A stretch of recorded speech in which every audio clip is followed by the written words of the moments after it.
Interpreting is a translational activity in which one produces a first and final translation on the basis of a one-time exposure to an expression in a source language. The most common two modes of interpreting are simultaneous interpreting, which is done at the time of the exposure to the source language, and consecutive interpreting, which is done at breaks to this exposure.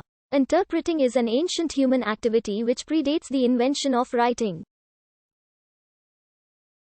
However, the origins of the profession of interpreting date back to less than a century ago. Research into the various aspects of the history of interpreting is quite new. For as long as most scholarly interest was given to professional conference interpreting, very little academic work was done on the practice of interpreting in history.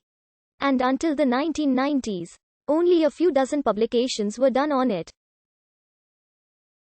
Considering the amount of interpreting activities that is assumed to have occurred for thousands of years, historical records are limited. Moreover, interpreters and their work have usually not found their way into the history books.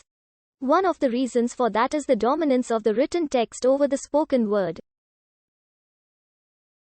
Another problem is the tendency to view it as an ordinary support activity which does not require any special attention, and the social status of interpreters, who were sometimes treated unfairly by scribes, chroniclers and historians. Our knowledge of the past of interpreting tends to come from letters, chronicles, biographies, diaries and memoirs, along with a variety of other documents and literary works, many of which were only incidentally or marginally related to interpreting. Many Indo-European languages have words for interpreting and interpreter.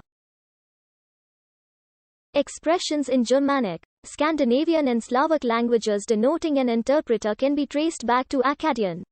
Around 1900 BCE, the Akkadian root Turgumanu also gave rise to the term dragoman via an etymological sideline from Arabic. The English word interpreter, however, is derived from Latin interpres, whose semantic roots are not clear. Some scholars take the second part of the word to be derived from parties or pretium, but others have suggested a Sanskrit root. In consecutive interpreting, the interpreter starts to interpret after the speaker pauses. Therefore, the time needed is much longer. Traditionally, the interpreter will sit or stand near the speaker. Consecutive interpretation can be conducted in a pattern of short or long segments according to the interpreter's preference. In short key, the interpreter relies mostly on memory, whereas, in long key, most interpreters will rely on note-taking. The notes must be clear and legible in order to not waste time on reading them.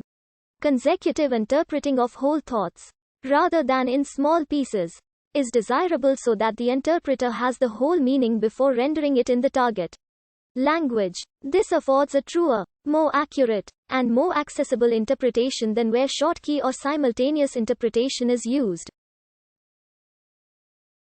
An attempt at consensus about lengths of segments may be reached prior to commencement, depending upon complexity of the subject matter and purpose of the interpretation.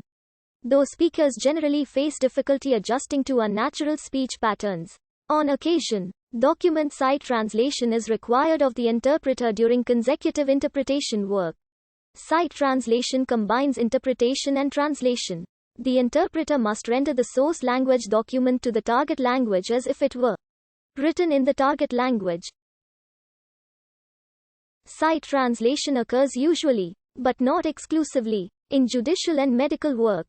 Consecutive interpretation may be the chosen mode when bilingual listeners are present who wish to hear both the original and interpreted speech, or where, as in a court setting, a record must be kept of both. When no interpreter is available to interpret directly from source to target, an intermediate interpreter will be inserted in a relay mode, e.g. a Greek source language could be interpreted into English and then from English to another language. This is also commonly known as double interpretation.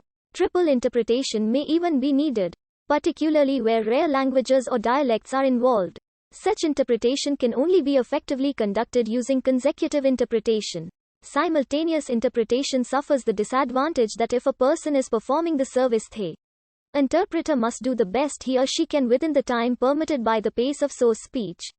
However, they also have the advantages of saving time and not disturbing the natural flow of the speaker. SI can also be accomplished by software where the program can simultaneously listen to incoming speech and speak the associated interpretation. The most common form is extempore SI, where the interpreter does not know the message until he or she hears it. Simultaneous interpretation UC